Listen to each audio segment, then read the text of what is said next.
here is answer questions. We will answer all of your questions. Don't hold back. This is your great opportunity. And thanks so much to Brenda for having us on this call every month. It's a fabulous opportunity for you guys. I am Mindy Stern. I am a career coach, and I'm happy to answer your questions as well as many of our other VIPs who are on this call.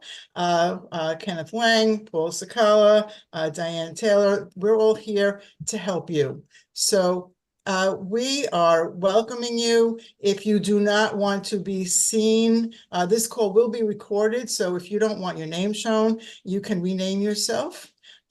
Don't forget to click the three dots so that you can save the chat, because there's a lot of good information that's going to be in the chat. What did I forget, Brenda? You're good. Thank you, I'm Mindy. good? I appreciate it. Oh, Yep, you're all yay! set. First time, yay. Okay. Well, thanks, Brenda, for the opportunity again. All right. I see Christopher Johnson. He's in the room now. Christopher, I'm Oh, always like, Christopher, how did I do? You did great. Oh, thanks. All right. And Brenda, we'll talk about your call with the accelerators in a bit, I assume. yeah, that'd be great. Okay, perfect. All right, so I'm going to go ahead and officially kick us off. Welcome. My name is Brenda Meller. I am your host. This is a monthly call that I put together, and I call this Friday VAP Job Seeker Office Hours. We actually used to meet weekly. During the pandemic, we were doing this every week, and then we decided to go to a monthly frequency. So we now meet on the first Friday of every month. And I've got a great group of what I call all-stars who are helping me out with running the call here today. I'll ask all the all-stars, if you haven't already done so, raise your hand so I can make you a co-host. And we are going to be starting with introductions of the all-stars.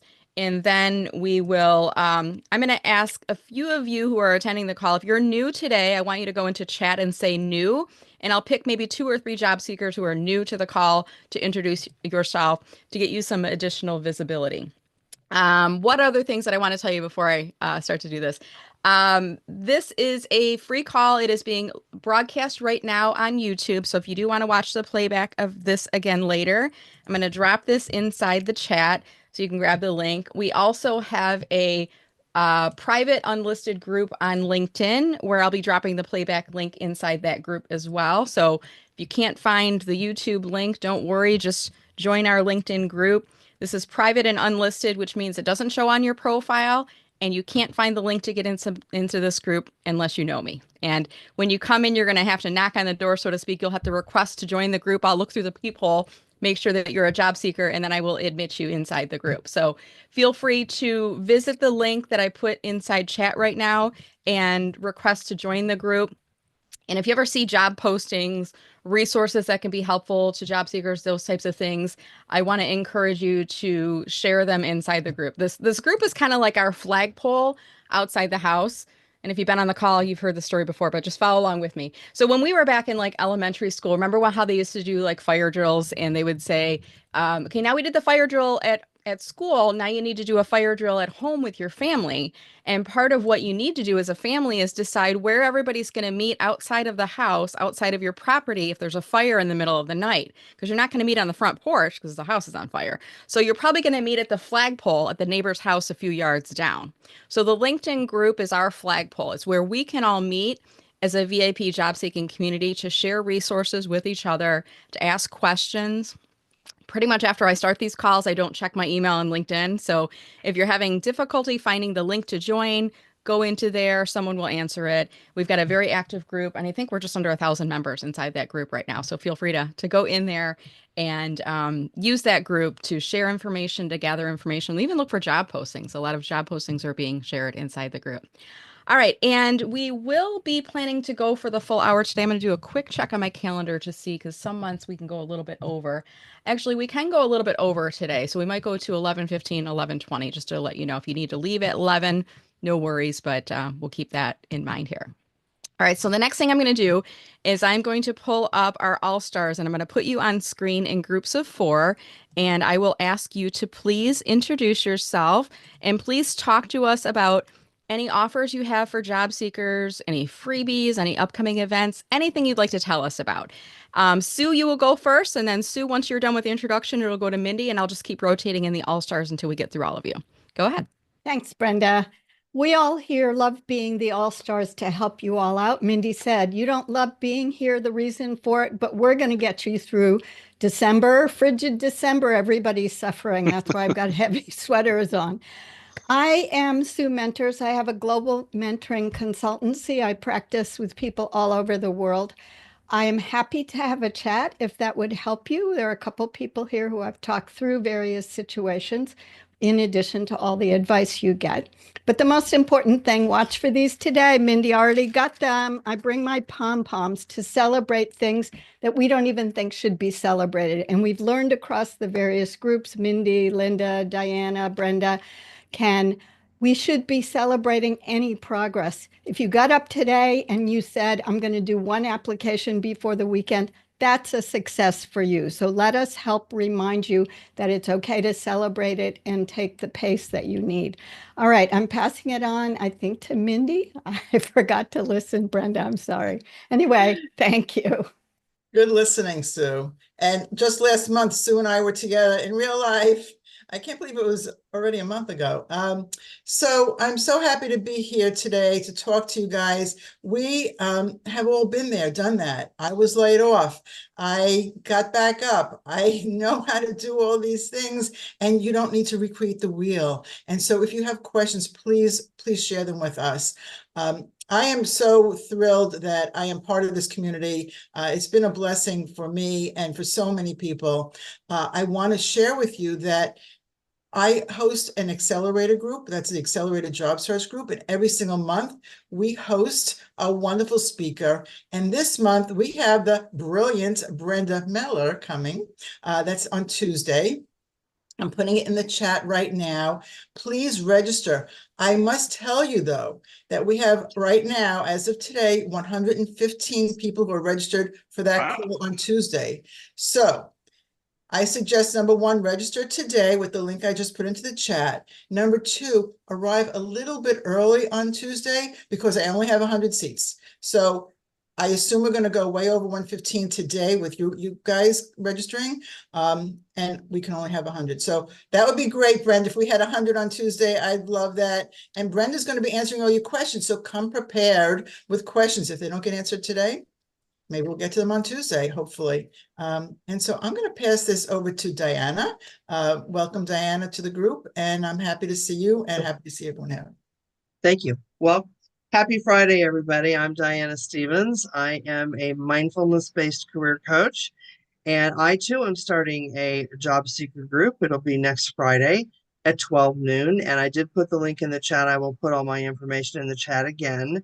And what I do is I work with job seekers who confronted with the panic and anxiety to help form a mindfulness-based career action plan so that you can shorten your time to landing. And I'm also pleased to announce that I'm going to be joining Kenneth as a colleague at Lee Hecht Harrison. I am starting on Monday in a part-time position as a brand specialist, helping to work with clients of Lee Hecht Harrison on their resumes and on their LinkedIn and profiles. So very excited about that. A whole new chapter in pivoting my career from customer success into coaching and outplacement. I look forward to meeting all of you, and please check out my link for my job seeker group next Friday. And some of your all-stars from this group will also be on my call next Friday. So we'll have a continuation of the networking. And we're going to take a look at how to best maximize December for your networking and your career action plans. So I look forward to meeting all of you. Please do connect to me on LinkedIn and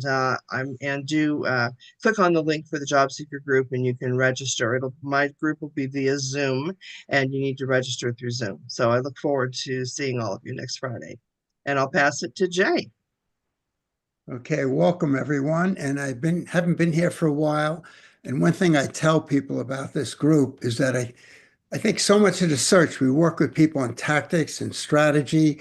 But what I think the wonderful thing about group is it gives you a positive energy and a spirit. And I always leave it energized. And I find it such a great way to, even though it's like Friday, to begin your work again, to get rejuvenated. And I'm a career coach. My main work is doing through a Partners International, which is basically a career management slash outplacement firm. I have worked at Lee Hecht and had a wonderful time there. So congratulations on both of you for being there and getting there. And the main thing I will tell people is, and I know John, who's on this call, has heard this from me already. Sorry about that. Is that I mean, I never want to say it's a good time to look for a job, but December is a social month. There are parties. Get to every family event, every community event, get to every networking event you can, because all year long, these professional associations are talking about, they have panels and discussions. The December meetings are social. And so get to any of those. In fact, if you've worked with vendors, your vendors will have parties.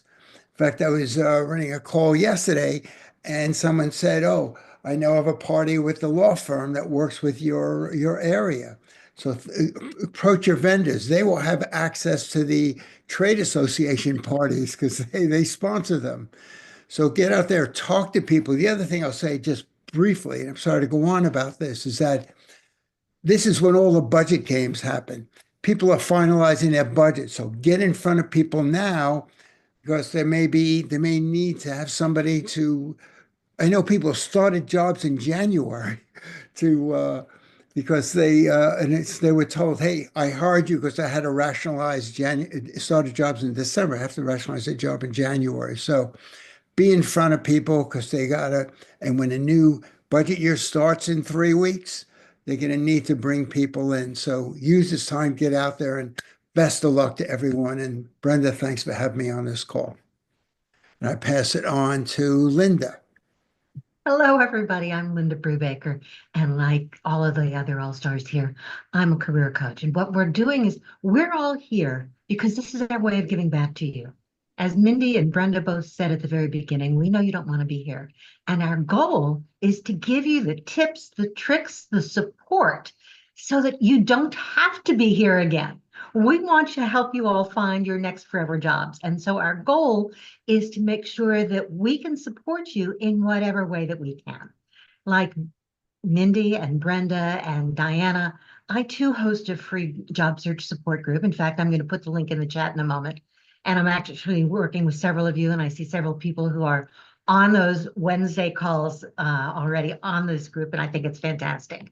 So what we're going to be talking about actually next Wednesday, and it's a free group, as I mentioned, but you do have to register. Next Wednesday, we're actually talking about your job search to-do list for the end of the year. Things that you can talk about, things that you can do so that you position yourself well, not only for the end of the year, but for the job search that starts in the beginning of the year to help you get this thing moving. Brenda is actually going to be joining us in January. So if you don't get your questions answered today or at Mindy's call next week or this week, you can join us on January 15th, and Brenda's going to be there to answer some calls as well. Please reach out. I'm happy to connect with anyone, and I'm also happy to have a quick conversation if anybody wants one. I'm going to pass it over to Paul. See you soon. Thanks, Linda, and welcome as well to everyone. What I love about being a part of this group is that with all of these different career coaches, we all get to hear different perspectives and points of view, and I never leave this meeting without learning something. And so I'm so grateful for all the other coaches and all that you bring to the meeting for us. My name is Paul Sakala. I'm known as the project planning career coach. And Brenda, I'm going to give a celebration. My book that I've published in March has just been named by bookauthority.org as the #2 best read for new job seekers in 2024. So take control of your job search. It's available on Amazon if anyone is interested. Like everybody else, there's a bunch of groups that I co-facilitate or facilitate, and I'm also an active guest speaker at groups. So if you know of any group that would like to have a guest speaker, I'd be happy to come in and talk to them as well. It's wonderful always to give back to the job seeker community, and that's why I'm here, and that's why I love what I learned from this group. So thank you all. Look forward to helping you. Ken, tag, you're it. Thanks a lot, Paul. Hi, everyone. Kenneth Lang. I also run job support groups. I'm actually at Leah Harrison as a part-time consultant too, and I put a link to in the chat if anyone else wants to apply, because I'll be on the lookout for that. And Diana, so excited for you to start with us and join our branding sessions and join our calls. It's an amazing group of people. In addition to my events, I'm also involved with My Networking Central, which is a website that we're going to be linking out events to. And Paul, just so you know, we actually have just changed a bunch of the functionality to make it easier to put events on there. But I have to be honest, I'm a little bit sad today, as a lot of my New Jersey folks know, with the passing of Ed Hahn. Ed Hahn was a wonderful guy, a great career coach. We've all been in honoring him, putting his Ed Talks up as posts on LinkedIn today. And I just saw him, just talked to him a few days ago. When we got the news Wednesday morning, as Paul alluded to, we were all kind of in shock. We knew it was going to happen. We didn't know the timing of it. But so I'm here to support Ed. And one of the things that Ed always put down is he always wanted to pay it forward. He was someone more than anyone else who I absolutely respected. And you could agree to disagree with him. He would always be there to support you and everyone else. So I'm going to be continuing his legacy. I hope everyone else here does too. And Joey, take it away. Thanks, Ken. Good morning, all. I'm Joey Himmelfarb. I am a retired salesperson, even though I had background in physics and engineering. I've taken what I've learned about selling, which is a science, but also an art, and turned it into a book and a follow-up as well. I'm helping job seekers sell themselves in the marketplace. I've been doing that for 2+ decades. That's how I spend my day. I'm on these calls all the time, looking for people to help and guide and support and influence and just help them remain positive and upbeat in what is probably definitely a challenging time. So happy to help in any way I can. Chris, up to you. Thanks, Joey. So I'm Christopher Johnson. Name of my company is Calm Clear Media. And what I do is help speakers, trainers, and authors and organizations put on virtual events without the stress of technology. I do that by making people comfortable. One of the things, or a few things, that you can do on this call to be comfortable, we'll be using the raise hand feature and the reactions, so you can find those in your toolbar. And if you hear something that is really celebratory, you can cheer using the reactions in the toolbar. When Brenda calls on you, and to make it easier for her to call on you, use the raise hand function that is also in the toolbar. So while I am not a career person or career coach, I help people with technology. So what my offer is, every month I put on a office hours for Zoom. So when there are questions, concerns, quandaries, whatever befuddles you in Zoom, bring it to the office hours and we can get it resolved. Brenda. I need to unmute myself. There we go. Wonderful. Thank you so much to the All-Stars for being here, for those wonderful introductions. Hopefully you've all dropped your links into chat. So if any of the job seekers who are joining us here today would like to follow up on those events, on those resources, or listen to you or learn from you directly, maybe work with you, we give you the opportunity to do so. I want to let you all know the All-Stars are volunteering their time to come here month after month. So if anyone ever comes to me and says, I need help with interviewing prep, or I need help with a resume, or I need a job seeker coach, I always refer people to the All-Stars first because they're so generous in coming in here and volunteering their time every month. So do keep them in mind, and I highly recommend that you connect with them. Okay, so how we're going to do the call here today, we are going to go a little bit over. I don't have a hard stop at 11 today, so we're going to go a little bit over, maybe 11:15, 11:20 here. We're going to start with anyone who is on the call here today who is new. I'm going to call 3 volunteers who put the word new into chat. So I'm scrolling up right now to see if anyone has already done so. I see Daniel, if you could please raise your hand so I can call on you here. Daniel, you'll go first and I'll give you instructions in just a second. Greg Larson, you are new. So Greg, if you could please raise your hand. And Olivia Viselli. So Olivia is new. So Christopher, if you see any of those 3 individuals, if you could add a spotlight to them and bring them up on screen. While we are doing that, what we're going to ask you folks to do, starting with Daniel, is we're going to have you tell us your name, what is the job title that you are seeking, and what is your targeted geographic area. And finally, how did you hear about the call? Okay. And I want to remind you, we've got a lot to cover in the call. So sometimes people start to get into the backstory, what I did before, what I'm looking for next. I want you to get succinct. And this is really important, not just for the timing of this call, but because over the next month or 2 or 3, people will be saying, what are you looking for? And you need to get succinct at saying, I'm seeking a marketing director position in Metro Detroit, right? So I want you to get succinct at doing this. So Daniel, I think you are video off, but if you could unmute yourself, I would love you to tell us your name, your targeted job title, and targeted geographic area. Hello, everyone. My current or last position was as a client service associate. And in that role, I worked for a law firm.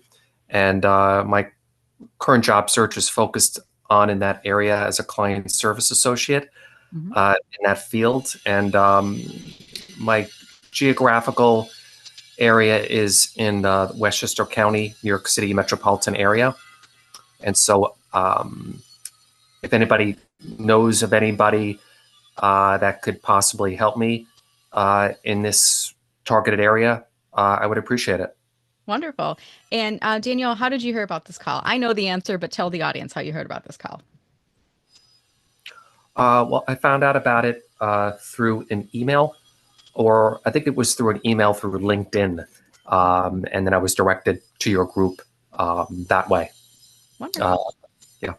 All right. Thank you for joining us, Daniel. And I'll remind you, Daniel, if you could please drop your introduction inside the chat. And I'm going to remind everyone of what we're looking for in your introduction. I'm going to drop it in here one more time in case you missed it earlier.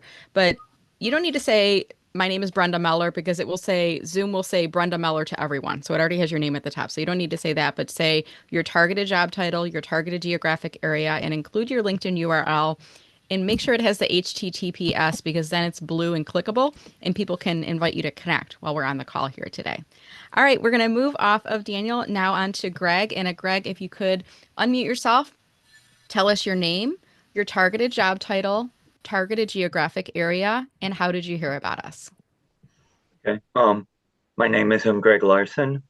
My targeted job is either in quality assurance or validation in the pharmaceutical industry.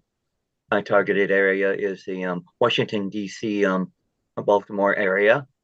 And how I heard about this is I got an email that was sent from my sister, Angela Larson. Oh, wonderful. Yeah, Angela, I remember her from, I think she joined us during the pandemic, if I'm not mistaken. So delighted to hear from you. And thank you so much for joining us, Greg. All right, we'll move on next to Olivia. And Olivia, if you could unmute yourself, tell us your name, targeted job title, targeted geographic area, and how did you hear about us? Good morning, everyone. Olivia Vaselli. I have over 13 years of experience in HR, and the targeted role that I'm looking for is Director of Talent Acquisition. How I heard about you, Brenda, I've known you for years. Met in person at Walsh College. So I follow you on social media quite a bit. I believe it was one of your postings, although I probably have multiple channels where I receive your messages. So I think it was one of your messages that led me to this group. Nice to meet everyone. Nice to see you on the call. Thank you so much, Olivia. So wonderful. So there's just 3 individuals that are joining us on the call here today. And we've got a really full group. We've got almost 50 people that are on the call. And I remember when my son was in high school, I was talking to one of the teachers one day, and he was talking to the seniors, and he said, I want to encourage you, like today, walk around the halls and see who's not talking to anyone and say hi to them. Ask them how they're doing. Because, you know, they may be struggling. And I know that when you're in career transition, you may feel like you're very isolated because you come from a situation where you were part of a team, right? You were doing what needed to be done to help the company. Maybe you were part of the leadership team, or maybe you were managing a team, or maybe you were an independent worker, but you were part of a team, right? And you talked to people on your lunch break and you did the things to support them. Maybe you stayed late to help a friend, coworker, they stayed to help you. And all of a sudden, one day you were walked into a conference room with HR, or sent an email or a phone call, always on a Friday, right? And told that your position is being eliminated because the company's going through some financial troubles and blah, blah, blah. And it's not personal is what they say, but it is personal because your life is being impacted. And all of a sudden you go from being a part of a team to being thrown out there by yourself.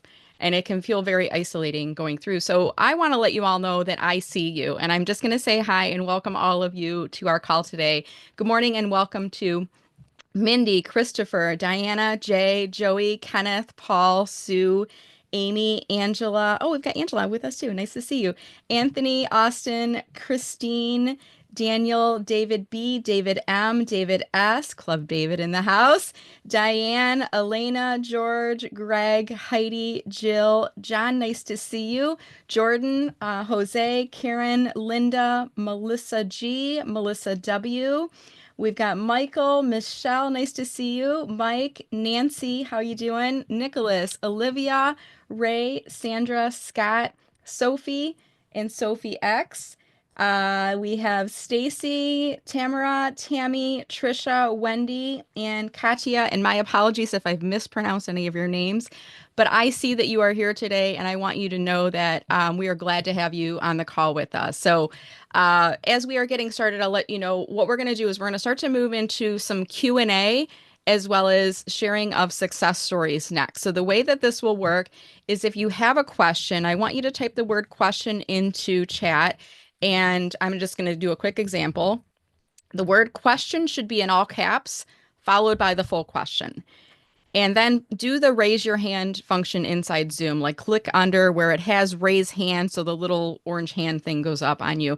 That way I can call on you and then we can ask the All-Stars to help to answer your question. And by typing in the word question in all caps, followed by the full question in chat, that way, even if we can't get to you, some other people will respond to you inside the chat. And the chat's going to be pretty lit up today. We're going to have a lot of activity that's going inside there. And you can also download the chat. I'll remind you at the end of the call how to do this as well. But at the top of the chat navigation, you should see 3 dots. If you click on the 3 dots, you can click on Save Chat, and it'll save a copy of the chat transcript to your downloads area. Now, it only saves it at the time that you do the saving. So you'll need to save it again at the end of the call if you just tested it out right now. Okay. All right. So I want to see if there are any questions. And if you do have a question, again, type it into chat. The question might be, what do I do in December for my job search? It might be, I've got an interview coming up. Any tips for me? It might be, I'm negotiating salary. Do you have any suggestions? It might be, I'm not getting any interviews right now. So tell us what your questions are. And the All-Stars and myself, we are here to help you. Don't be shy. This is your time. And sometimes we'll have people that will say, can you look at my profile and give me some pointers? So that might be a question that you have. So don't be shy, but we do need you to go into the chat to type in the question. So I see a question in here from Jordan Apple. And Jordan, are you able to come up on screen with us? I'll see if Christopher can help me to bring Jordan up on screen, and we will answer your question. So Jordan asks, how can we navigate the job search while adapting to changes in the market and the search process? It can be overwhelming to keep up with these changes while on the search. All right, so let's see if I can find Jordan, or Christopher, if you can find him, we'll bring him up on the screen here. He might be video off right now. Jordan, Thanks, Brenda. Yeah, I'm dealing with a cold, so I'll just stay off. Oh, no problem. Okay. All right. Did you want to give us any clarification on the circumstances that led to that question? So tell us a little bit more. I think it's just generally because there's so many different changes. For example, the ATS on what to put on your resume, keywords on LinkedIn, the things that worked 6 months ago now do not. It's just trying to navigate while applying to the same thing to jobs, because sometimes you try some things and it doesn't work. Say, because I've had a few interviews this year and that went well, but sometimes it led to we want someone with more experience. So whether it's just really trying the bottom of the question behind the question away is, what else can I do so I can stand out in the job search while navigating changes to stand out from other candidates? Okay, so how to stand out from other candidates and how to navigate the job search market. So I'll ask all stars if you'd like to respond to Jordan's question, please raise your hand. I'm going to start us off by just giving you all some general guidelines. I hate the black hole of job search. If you hate the black hole of job search, go in chat and type in the word hate in all caps right now, because the black hole is something very real to many of us. It's, that feeling of helplessness, the feeling like you're putting so much effort into the job search and it's just energy sucking and soul sucking, right? And it sucks. I'm sorry, the process is just terrible. So I always tell people it's a necessary evil. 50% of the time you should be applying to jobs and doing the job board, but the other 50% of the time you should be making connections at the company. You should be interacting in the LinkedIn homepage feed, interacting with the company page. There are things that you can do to get some control back in the process so that you're not relying upon the black hole of job search and you're not at the mercy of the ATS systems and things like that. So I'll start us off with that advice. Joey, what would you add to that? Oh my God, how much time do we have, Brenda? So you got to sell yourself. That's the thing. What can you control? You can't control what the marketplace is doing. You can't control what belongs on a resume, what doesn't belong on a resume. And to Brenda's point, you're not going to get in using an ATS. I mean, you might. Chances are great that you won't. You got to work with the people that you know. And I don't know how old you are. It's none of my business. But I got to believe that you have a network of people, at least from people you've worked with, and definitely from people you went to school with, even going back as far as grade school. Go back to the people you've lived with and grown up with and reach out to them. This is a perfect month to do that, right? Reconnect. And I promise you, you'll be starting off like it was an hour ago. And somehow, some way, the conversation will lead to, so what are you doing? And there you go. You got to sell yourself. We all have skills, abilities, and talents that make us unique. Sell those to the world because we need them. That will differentiate you from all the other people that are on ATS and trying to keep up with all the market trends. I'll stand down. Thank you, Joey. Sure. I always love his enthusiasm when he's sharing his advice. All right, Jay, what else would you like to add to that? Well, just tying in with that is even there's all different advice about ATS systems. You can drive yourself crazy with it. But I follow some people, some recruiters, some retained recruiters on LinkedIn. What they emphasize, make sure your resume speaks to deliverables. We can talk about jiggering and making sure you got this keyword and that keyword, but you want to make sure that the first 3 to 5 to 10 lines on your resume and the first 3 to 5 sentences you say when you meet people is about what you get done. Sort of what Joey's saying about selling yourself. And are there metrics around that? And I would also speak to that your vendors are your best asset in this whole process. And even if you weren't doing vendor management, if you have any contact with vendors, they could be data vendors, they could be staffing vendors, they could, anything. You could be the people who supplied your office with machinery, just any vendor. They know people and they want to see you working again. They know who's up and down. So I would reach out to your vendors and see and not even say I'm looking for work. Can you help me? Just these are some companies I'm interested in. What do you know about them? Just some thoughts, and absolutely what Brenda and Joey said are at the top of the list. Thank you. Thank you, Jay. Mindy. Yeah. So, hey, Jordan, I am looking at your profile, I believe.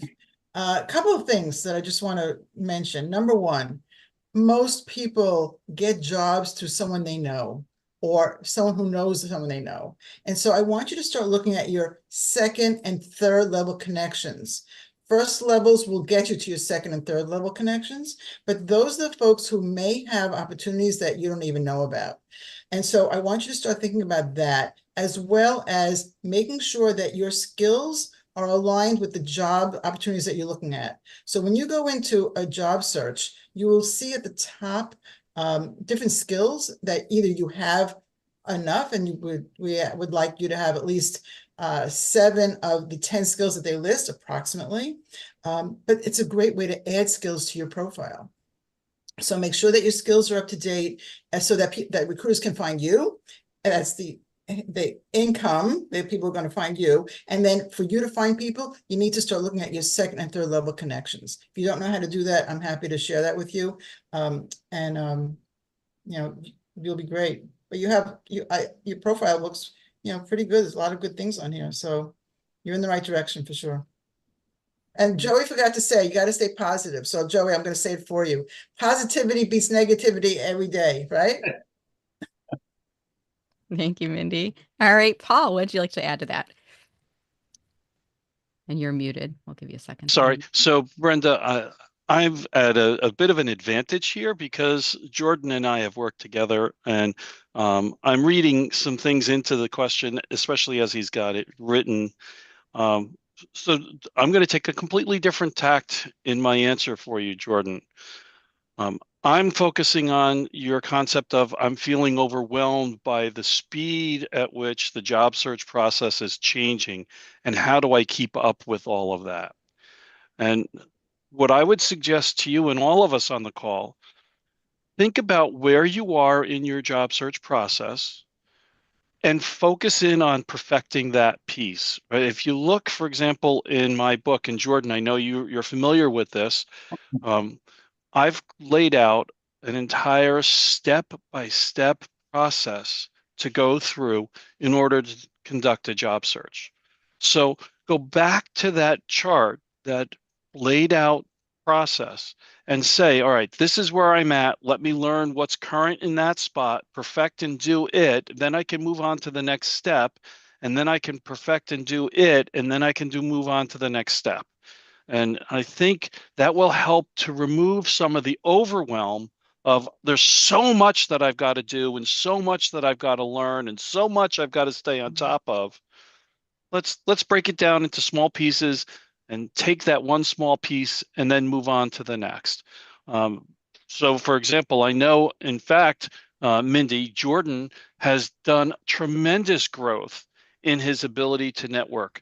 And he's really stepped out of himself to do more networking, and he's doing a great job of that, right? But Jordan, if you're starting to feel like that's a space where maybe I'm not current now, then let's figure out where that problem is and fix it, and then move on to the next piece. I hope that's helpful for everybody. Thank you, Paul. All right. I think I got through all the all-stars on that one. So thank you all so much. And hopefully, Jordan, that helps you out. Jordan, I'm going to give you a quick little plug too. I'm doing a webinar that's called 3 Ways to Supercharge LinkedIn to Find a Job for the Experience Rich, age 40 plus, 50 plus, 60 plus. I did do the webinar this past Wednesday. If anyone attended it on Wednesday and you found it helpful, go into chat and let people know. But this is something I'm offering again on Saturday, tomorrow, at 11 a.m. Eastern, and then I'm offering it again on Wednesday, the 11th at noon Eastern time. It's free. And in the webinar, I talk about how to elevate yourself as a candidate during your job search. So, there are a lot of things that are changing with ATS systems and LinkedIn algorithm and things like that. So how do you break out from the clutter and really supercharge your job search? So you're welcome to attend to learn more about that, but just a quick plug on that. All right, next up, we have an anonymous question, and I'm going to ask our all-stars to please raise your hand if you'd like to respond and give some advice here. When a job posting is confidential, is there anything you can do to verify that the job posting is not a scam? So again, the job posting is confidential. Is there anything that you can do as a job seeker to verify that the job posting is not a scam? So again, all-stars, if you could please raise your hand and we'll bring you up on screen here and offer any advice. And this is a challenge I've heard asked before. This is not the first time. It won't be the last time we get asked this question. So we'll start with Joey. Joey, what advice do you have? So this is the skeptical New Yorker in me. And I apologize if I'm offending anybody who lives west of the Hudson River, and I apologize up front. But if in today's day and age, I run away from confidential stuff like that. I don't trust those people. I don't know who they are. I don't know what I'm walking into. 8 billion people on the planet. There's got to be another job for me. But that's me. I'm just skeptical. When you say good morning to me, I got to wonder if I owe you money or not. So I don't know. I run. If it's confidential, I'm not interested. But that's me. All right. Thank you, Joey. Linda. Linda, you're muted, so we'll give her just a second. Putting on my former recruiter and headhunter hat. Okay, so there are reasons that confidential jobs are actually posted. It's a search where we want to make sure that it's relatively high level, that we have somebody who may already be in the position who doesn't know that they're going away. So you can't necessarily vet the position itself at that point, but you can vet the company who's posting the job. Before you allow your information to be sent in, that's when you get the information that says, here's the name of the company, here's the position, here's why it is a confidential search. If whoever is contacting you, whoever is posting that confidential position, isn't willing to share that information before they're presenting you to the company, then Joey, absolutely run away.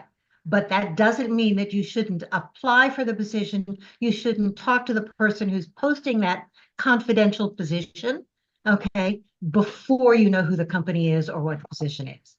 In most cases, if it says it's a confidential position and you can figure out who the company is that is posting it, it's usually posted by a search firm. If the person who's posting it is legitimate, so is the job. That's a really good point, Linda. Thank you for sharing that. And I love your point as well, that you were saying there might be a reason they're making it confidential because the person who they're filling the position for doesn't know they're losing their job. So there might be some reason. I've also heard, and Linda, tell me this is correct too, that the recruiter is trying to protect their revenue, meaning if you know it's for ABC company and you don't apply through my link, you go direct to the company, then I don't get the commission. Is that correct?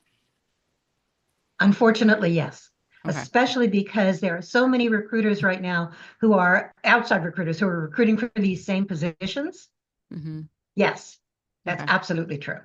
All right, great. Well, thank you for being here and for sharing that insight. All right, so hopefully that helps you out. And I will just say, related to the applying, you're hesitant on applying.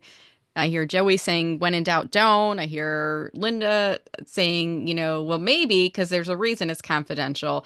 If it were me, and if you're skeptical on it, sometimes you can grab some text from the job posting and you can do a Google search and you can figure out what the job posting is for, because no offense to anybody who works in HR or recruiting or anything, but a lot of times they don't ever refresh the job postings. They use the same one every time they post it.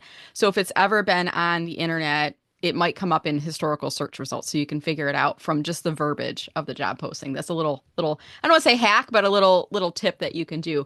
The other thing is, if you do apply, you're applying maybe skeptically, just make sure that your resume doesn't contain your home address. It just says Metro Detroit on it. So you're not giving out any personal information in there. And when you do start to converse with them, does it then start to look legitimate? Meaning, does it look like a real email address with a real company, or are they using an email with a bunch of coded characters? At some point they have to disclose what organization they're working for, or if they're an independent recruiter, and you should be able to look them up on LinkedIn and verify that they're real. If once you get into an interviewing situation, you're still not able to verify that they are a real person, I might call them on it, but politely, professionally. Hey, Mindy, I'm trying to look you up on LinkedIn and I'm not finding you there. Did I spell your name correctly? Like, kind of give them the benefit of the doubt and ask them. And Mindy might say, well, I'm not on LinkedIn at all. And then I'm a little bit more skeptical, because why would you not be on LinkedIn? Right. But give them the benefit of the doubt, but let them know that as a job seeker, unfortunately, there's been a couple times where you've applied for positions and they're not legitimate. So you're just trying to do your due diligence to make sure this is a valid opportunity. So let them know. And they should reassure you if it's a valid position, with some information in there. All right. We're going to move on to our next question. And thank you for that person who asked that anonymously, by the way. Our next question, Trisha, I don't know if you would like some advice here, but I see that you've got an interview today. Super excited for you. Second round interview. So are you looking for advice on the interview? You just want us to send good vibes your way? Tell us what you're looking for. And Trisha, if you're able to unmute yourself, we'll see if we can pull you up on screen here as well. Yes, there you are. Thank you. I'm trying to make sure that the window behind me is not giving you glare, but thank you so much for entertaining my question. I am looking for good vibes. I'm excited. It's a unique role for me because I'm, for those of you who might remember me, I'm transitioning from, or have transitioned, but most of my career, like Sue Griffey might understand, has been in higher education. So I tend to be sort of anchored in that mentally. Moving to corporate, I worked at BNY Mellon for 2 years and then was laid off. But the position is actually also at BNY Mellon. I don't know if I should say that publicly, but it would be a great opportunity. It would be with client implementations, which is like project related. And I think it's right up my alley. And I think I would really enjoy the role. And I think So are I'm you just looking for advice on the second round interview, or what? How can we help you? Yeah, I would love advice if you have it. I've been doing the basic project management types of things, like the golden triangle and the 5 steps of the project management. And I'm moving toward getting certification. But if anybody has any like specific concrete advice, and Sue gave me feedback in the comment. But yeah, I would love anything, any golden nuggets you might have that would help me just sort of feel more rooted and more successful. Okay. Sue, are you able to come up on screen and share that advice that you put into chat? I'm going to see if we can pull you up. And then I see Jay has also raised his hand. Sue, are you able to unmute? I can't find her. Yeah. Okay, there you are. Oh. Yeah, well, what I said to Trisha, and people tell me this all the time, to enjoy it. It's hard to enjoy, but this is already a second interview, which means they're not questioning whether you're the right person. They're questioning how now are you going to fit in the team. Sometimes it's culture and chemistry, depending on who you're meeting with. Sometimes it's just letting other people see you, who you're going to be working with or related to. But those who know me from this call and other calls will know you won't be surprised. I said to Trisha, don't forget to bring in your, I didn't say, evidence-based results in every way you can, even stretching a little tangentially, because they want to know that this is a problem solver who actually has results. So lead with the result and then tell them if there's time how you got there. So even something as simple as we're moving on and we'll be looking forward to hear from you in the next week. And you say, great, that would be another opportunity for me to let you know how I pulled 8,000 people out of a job into a new job in 1 month. I don't know what it is, but something unique they'll remember you by. All right, that's what I said, Brenda. And I gave her pom-poms, but now I'm going to give you big pom-poms. On-screen poms. There we go. Thank you, Sue. Okay, Jay, what would you like to add to that? Sure, just picking up on that, make it conversational as much as possible and draw them out. What do they need done? I mean, this is implementation. What do they need implemented? What are some of the, excuse the term, roadblocks? And then tie in with what Sue said, with what you've done in a comparable way. So as much as what did he done? What's the time frame? And even I think you said in the chat, long term, what are short and medium term deliverables? So you show you're about getting things done. Great. A client once told me, which now I recommend to everyone. She said, actually, 5 minutes for the end of an interview, not a minute. She says, great discussion. Is there anything else I can tell you about myself that'll move this forward? Because and put it on you. It's not like, you idiot, you didn't ask me this question. It's Right. what can I Yeah. tell you about me? Because they might say, their reaction might be, oh, it seems like you have it all. Or it might be, you know what, you don't have this. Then you just got to act, on your feet and respond to them. Because sometimes you leave an interview, you say, oh, you second guess yourself, but at least you've had a chance to engage them in a real way. You might do that. Good luck to you. Thank you so much. I appreciate the feedback. And All right, input. I'm going to end with this advice, Trisha, and I'm LinkedIn. I'm all about LinkedIn. Yeah. So if it were me, what I would do is I would look up everybody who's been a part of the interviewing or recruiting process, send them an invitation to connect. If you have the credits remaining in the personal note, hi, Trisha, you may recall that we met for the interview of XYZ position on Tuesday. Wherever you decide to go with the position, I found our conversation helpful. Let's connect on LinkedIn. So that kind of takes the pressure off of like, you don't need to accept me and make me feel like I'm going to be chosen. Like it lets them know conversationally you felt comfortable, which is a good culture fit, type of a thing. Let's connect on LinkedIn. I will say most candidates won't do that. That might set you apart, give you a little bit of a distinction. And they might be sitting around the table. I want you to think about this. After the second round interview, they might be sitting around a table or on a Zoom call, like comparing candidates. And someone might say, what was different about Trisha is she actually reached out to me on LinkedIn. And somebody else might go, she reached out to me too. Oh, me too.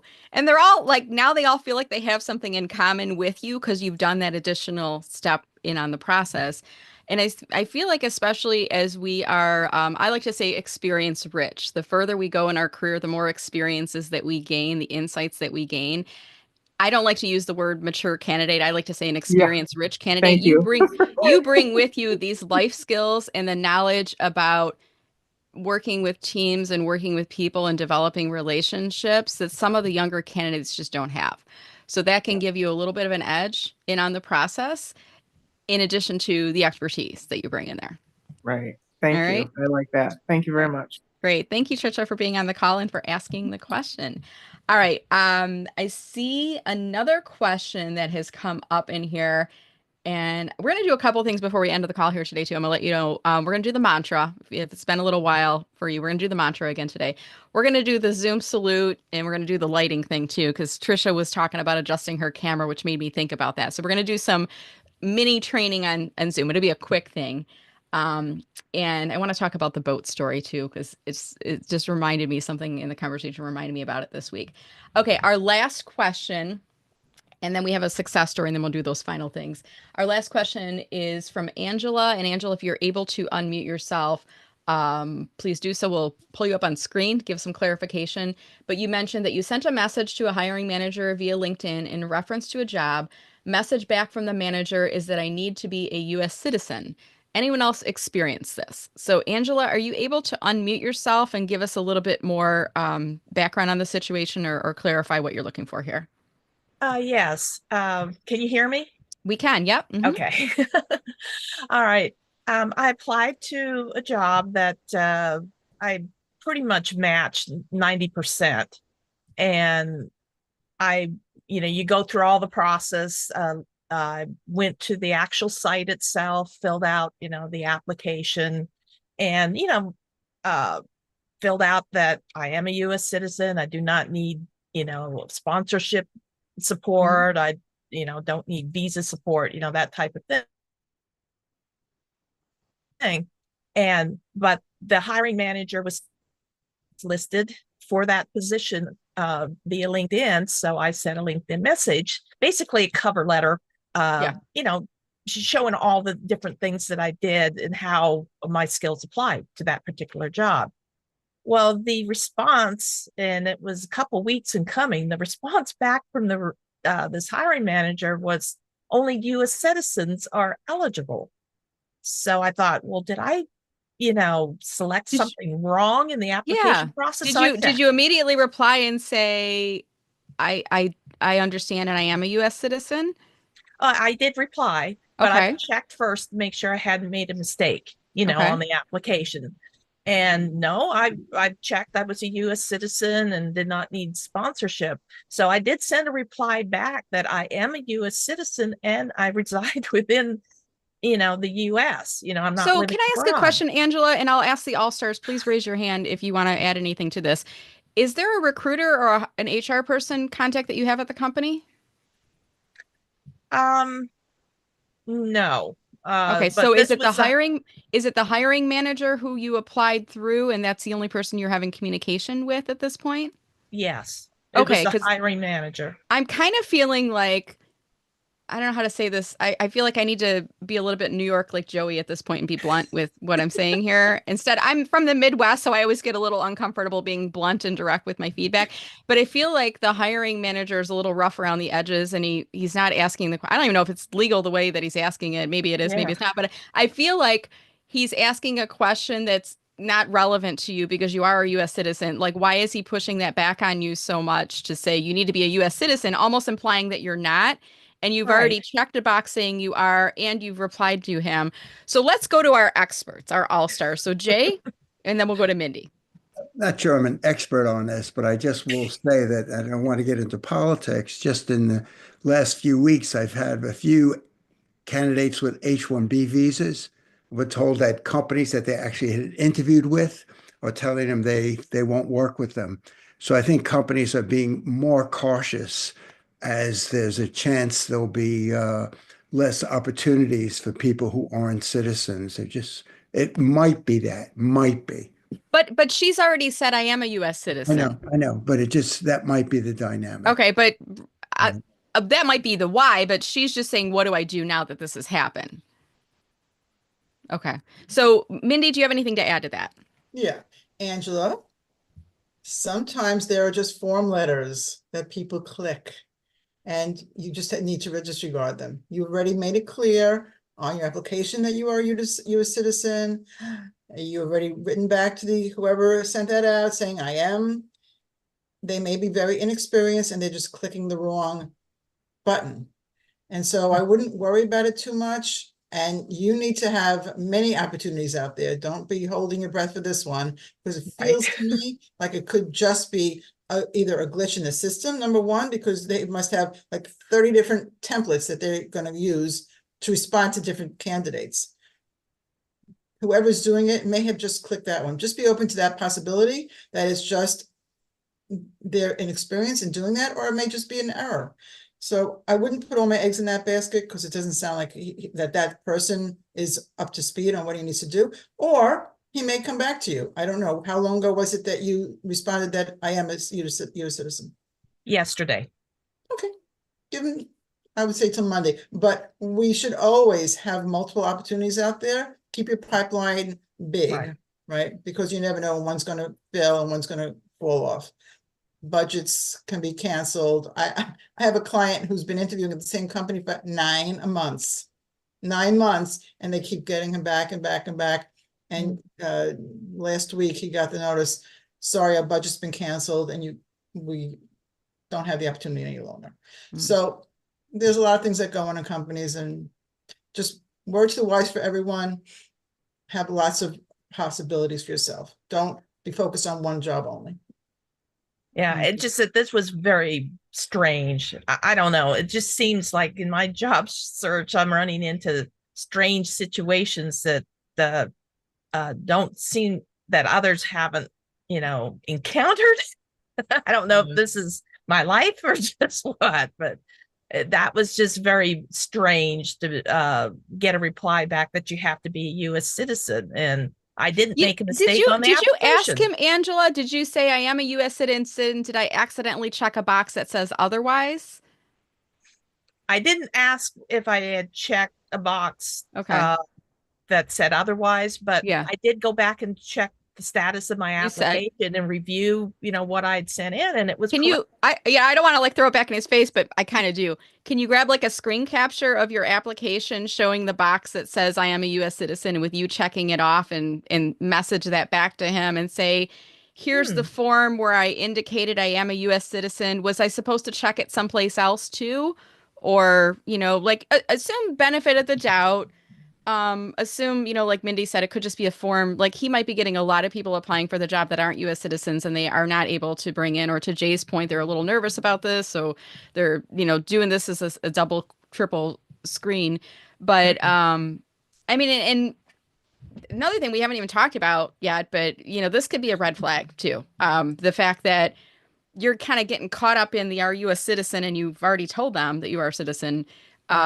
Maybe they're not really good on detail. Maybe they're not serious about you as a candidate, and they're trying to push you off quietly. And, and you as a job seeker, and this is advice for you, Angela, and for everyone on the call as well. You are in control of your job search. If at any point during the interviewing process that you do not feel like this is a place where you'd like to spend your future career, you can withdraw yourself from consideration. So in this circumstance, you might, you've replied back to him, you give it another week and you don't hear from him, just to get a little bit of a control, because it makes you feel better sometime. Message him again and say, hey, Dave, I haven't heard back from you. I'd like to let you know I'm withdrawing myself from consideration for the position, as I have some other opportunities that have really started to light up for me. Happy holidays to you and your family. And then exit the chat. So I just want you to know, Angela, what you're going through, others may be going through as well. So I want to thank you for asking. Was this advice helpful for you today? Yes, thank you. All right, wonderful. Okay, thank you. And on that note, I see there was a hand raised by Olivia. Olivia, did you have a new question for us or something? No, I just wanted to add, I had applied for a position yesterday, and at the end it asked me, will I need sponsorship? And it made me stop and think and pause to say, did I check the wrong box? Mm-hmm. And when I went back to review the application, I made sure to go back. And indeed, I had not checked it. And I said, no, I am authorized to work in the United States. And that it really is the question they should be asking you. Are you authorized legally? Are you authorized to work in the United States? And will you now or in the future require a sponsorship? So those are the two questions legally that they are allowed to ask you. They just might be, double checking to make sure you don't need sponsorship. But the way they're asking it is not appropriate. So, Olivia, can I give you some advice? Yes. That is a great LinkedIn post. Ah, okay. Wouldn't you all agree? Like, Olivia, I know you're like VP talent acquisition. You've worked in recruiting, you've worked in your HR your entire career. Featured question from a candidate. Is it okay if an employer asks if I'm a US citizen to apply for a job? Answer from Olivia. No. Right? But I mean, honestly, I think a lot of people, when they're hiring somebody to work in their HR talent acquisition, they're very squeamish about what the rules and the legalities of things are. This is a great way for you to show your expertise on a topic that might be sensitive, going back to Jay's point, especially given today's climate. And it helps to illustrate your expertise.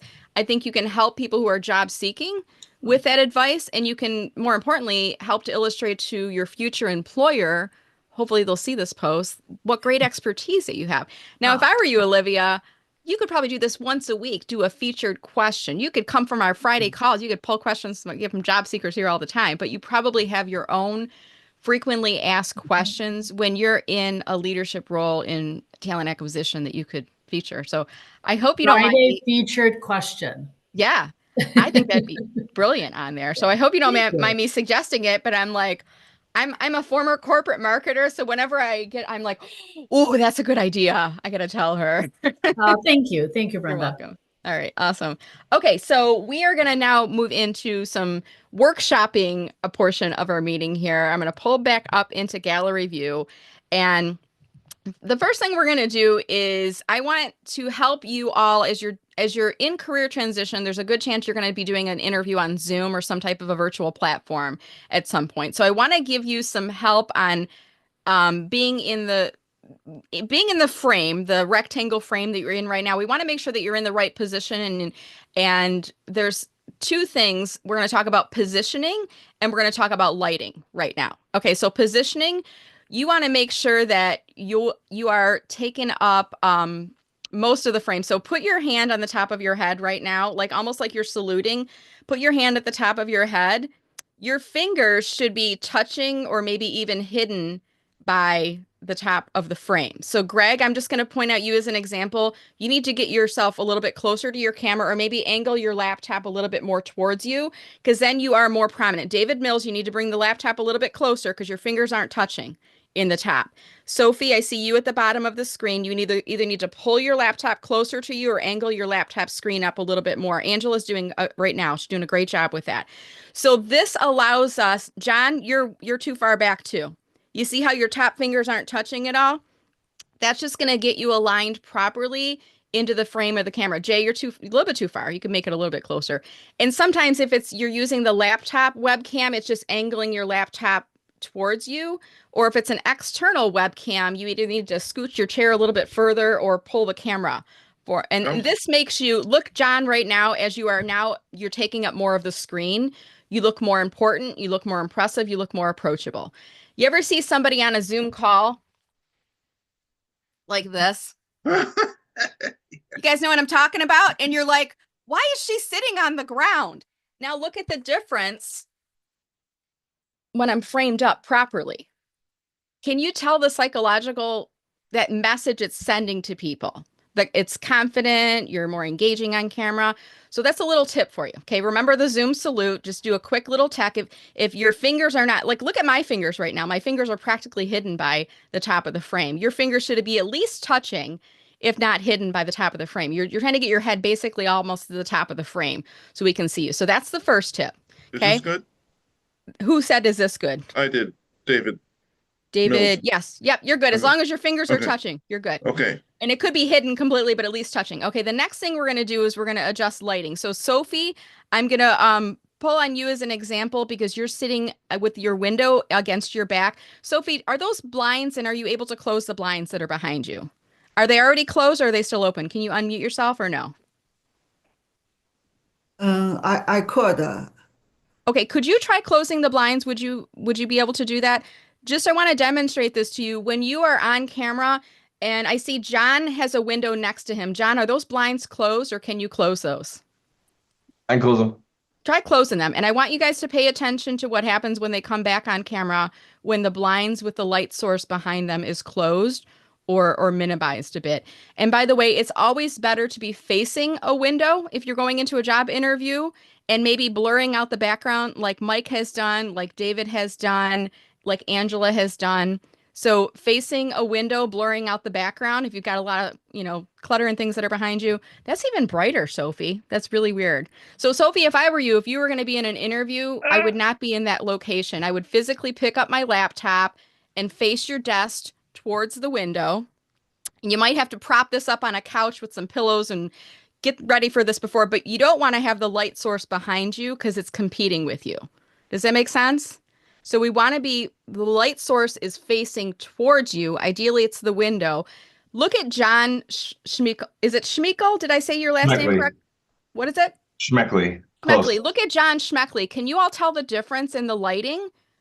The quality difference right there with the lighting. Now he's not competing with that.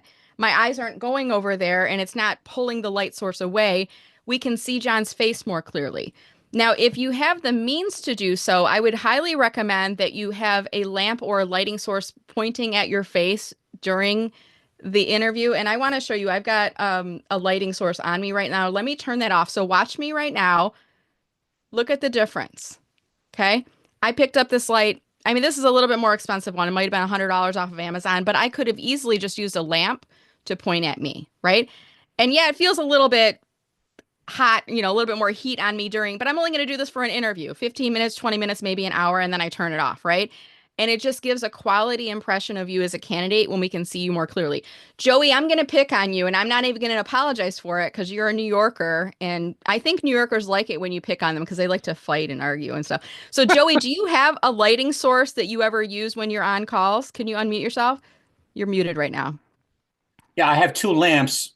I have two lamps on the side of me that are lighting up my face. Not as much as I'd like them to be, but they're regular, tabletop lamps, and they're fine, right? Yeah. I think Mindy, I don't know if Mindy's still on the call. Maybe Mindy at one point said to me that the lens on my laptop isn't very clear. Yeah. Right. She was shaking her head. Right. So yeah. So if I was looking for work, yeah, I would invest the time, money, and effort to do that. But I hope that people are interested in what I have to say and on how I look. Yeah. And I'm as I'm looking around the frame, I see a couple other things. Karen Lim, you've got a mirror that's behind you. In my mind, I'm kind of like waiting for somebody to walk in the mirror. Like, and I'm like, oh, I'm curious. Like, what's going on behind there? Am I going to see a person walk by? A cat walking across the table?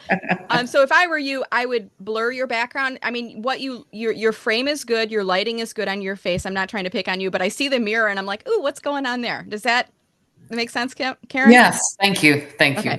Good. And then John, I'm going to come back and pick on you again.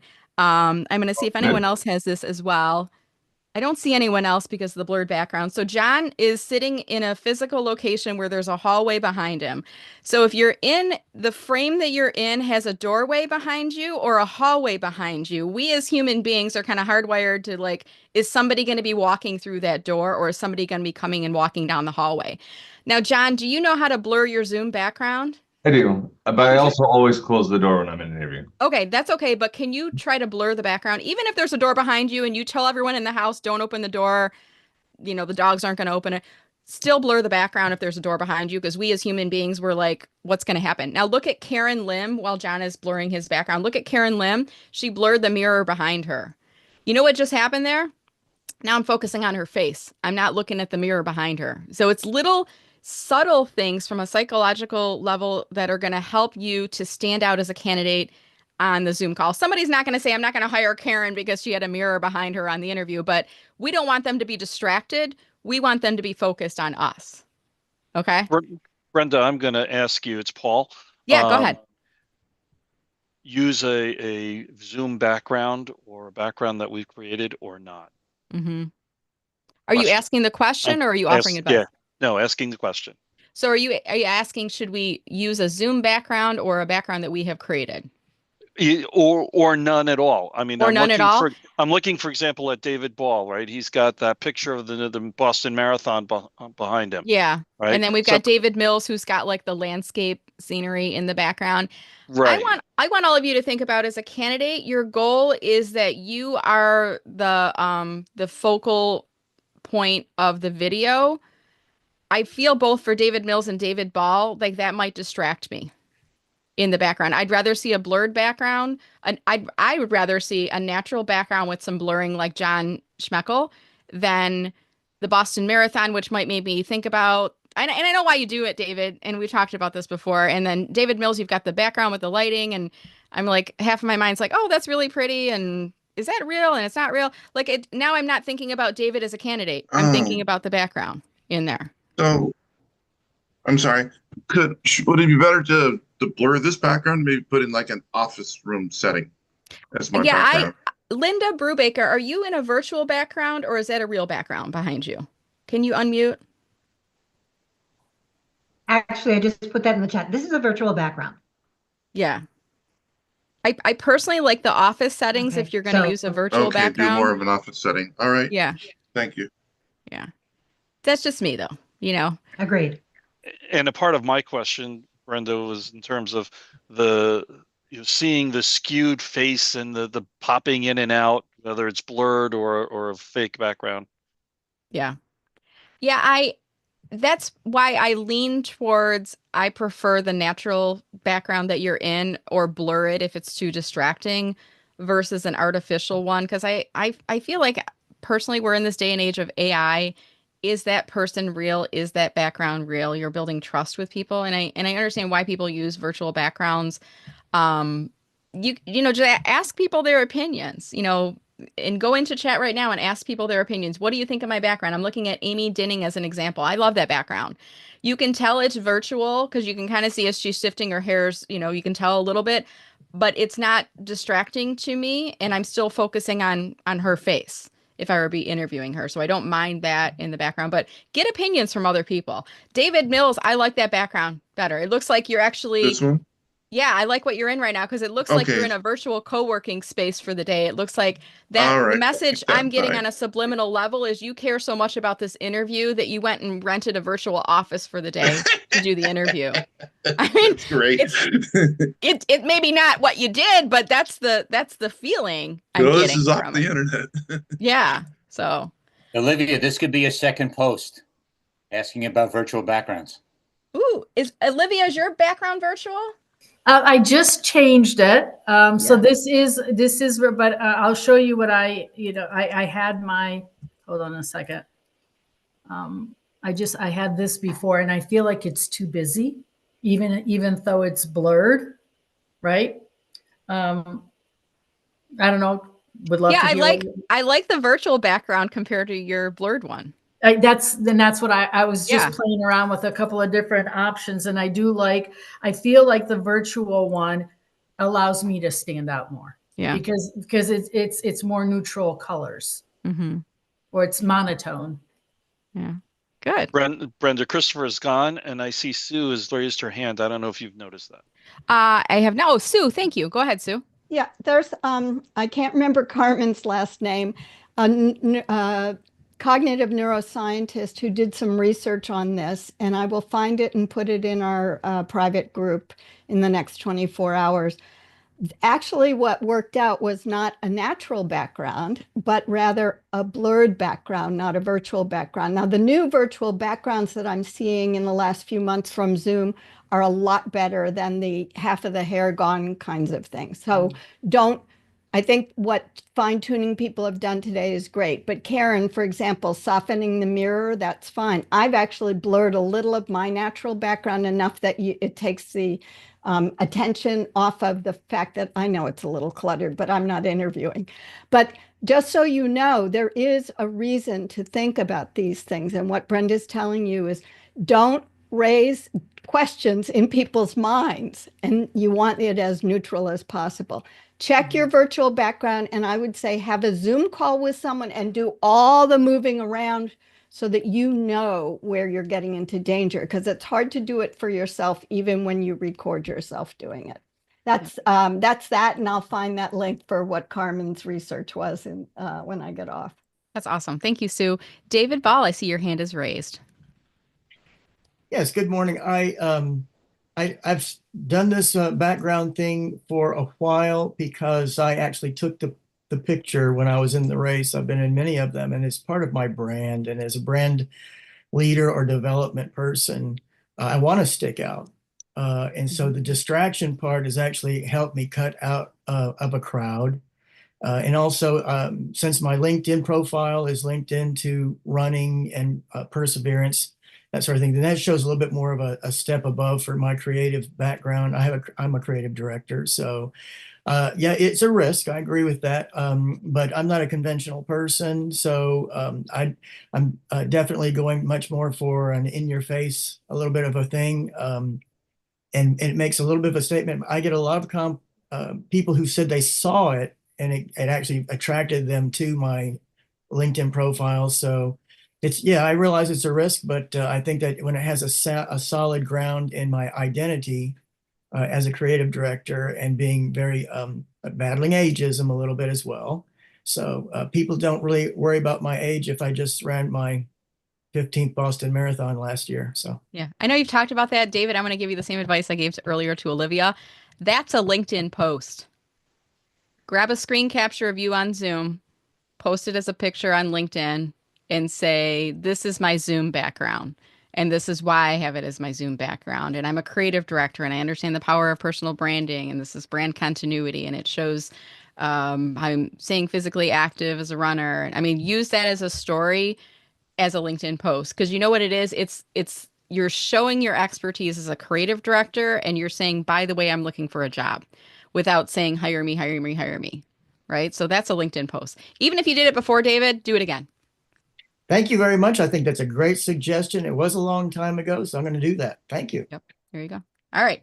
Okay. So let's see what else I had. So did you all enjoy that, by the way? The Zoom lesson, the Zoom, kind of Zoom salute and everything? Good. So we're going to do that periodically on these calls. We haven't done one for a while, so I wanted to do that.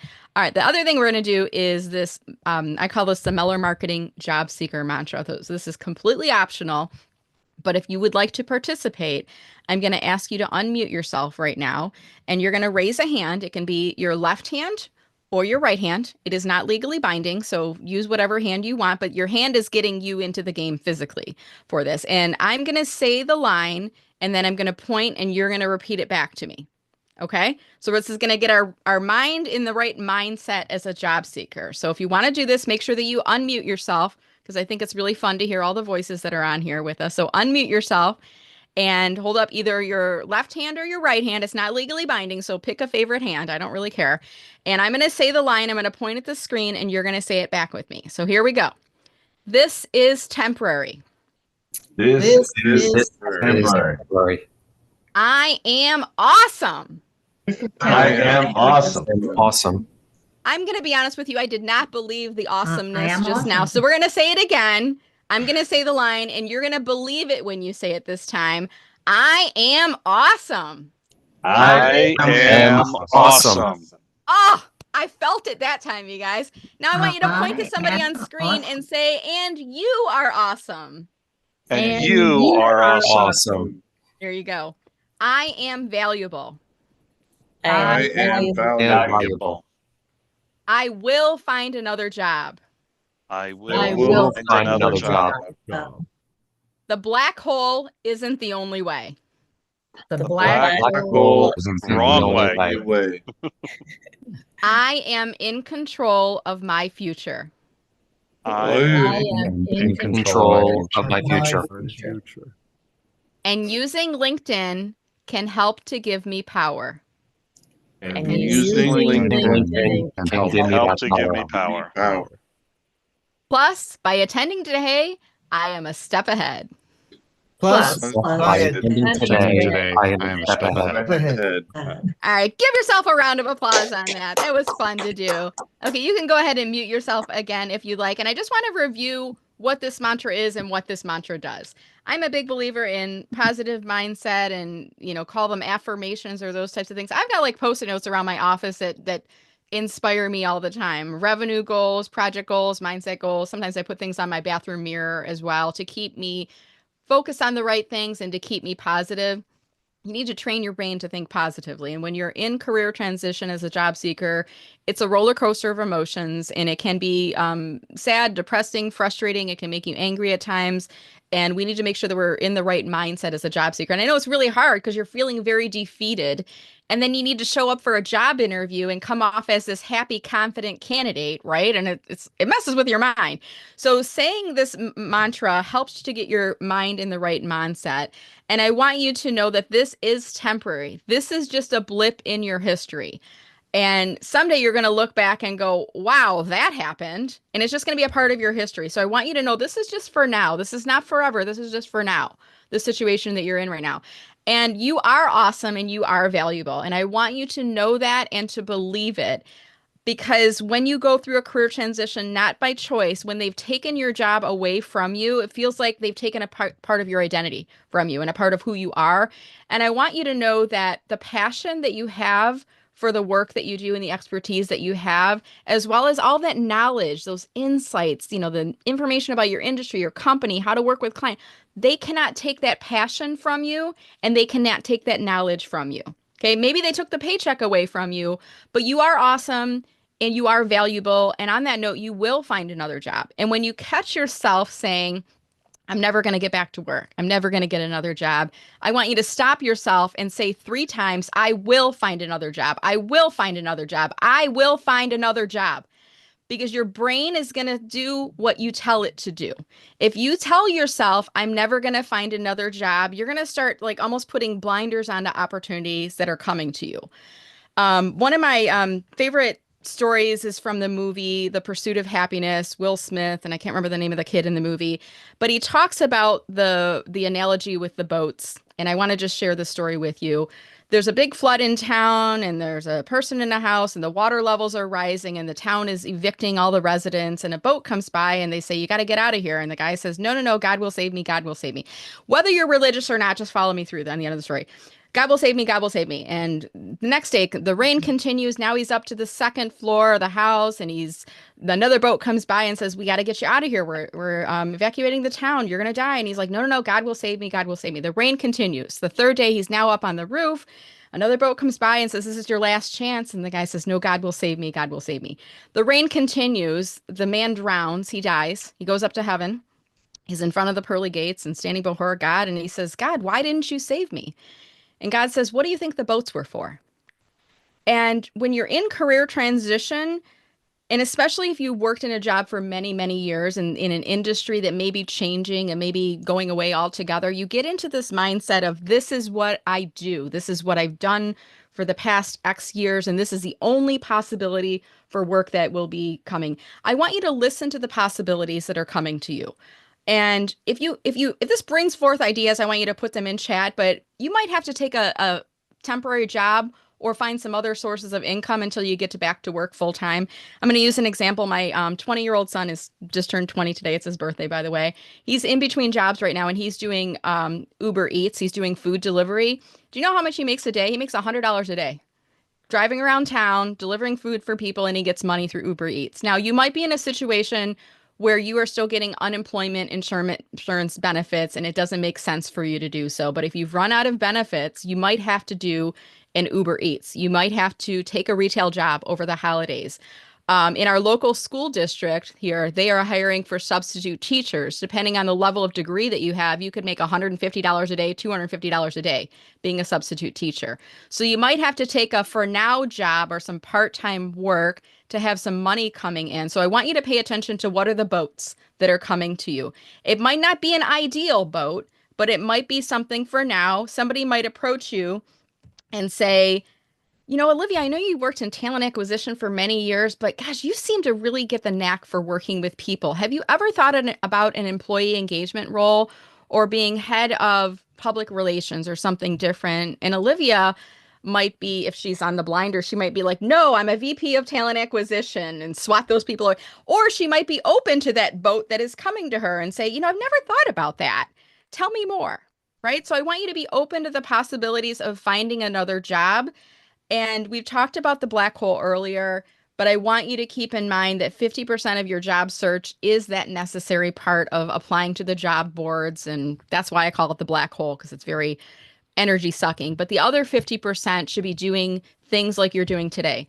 attending job seeker groups, going to events, networking with people on LinkedIn, making connections at the company, commenting on their posts, notifying recruiters you're open to positions at their company. So take some control back in on the process. 50% is applying to the job board. The other 50% of the time and effort should be making actions that are giving you some control in there, because you are in control of your future. You may not be able to control what happened to you and what happened to the company that led you to today, but you can control what you do today, and you can control what you do tomorrow, and you can control those decisions for the future. Okay. Using LinkedIn can help to give you power, and I want to encourage you, if you haven't already done so, to download the chat. I'll remind you of the instructions. If you go to the chat area, click on the 3 dots and then click on Save Chat. It will save it to your downloads folder, and then you can go back, look up the LinkedIn URLs for everyone who is on the call, invite them to connect with you. If you're using the free basic version of LinkedIn, they're probably going to recognize your name from the call, but you can tell that they're in career transition. Accept it. Network with fellow job seekers, because you can help each other. And I want you to keep that in mind. And this is kind of related to that final point. By attending today, you are a step ahead, because at the height of our call here today, I think we had around 50 people on the call. Remember how I talked about when you used to work in corporate, you were part of a team, and now you're like solo? Start creating your team of fellow job seekers. Help each other.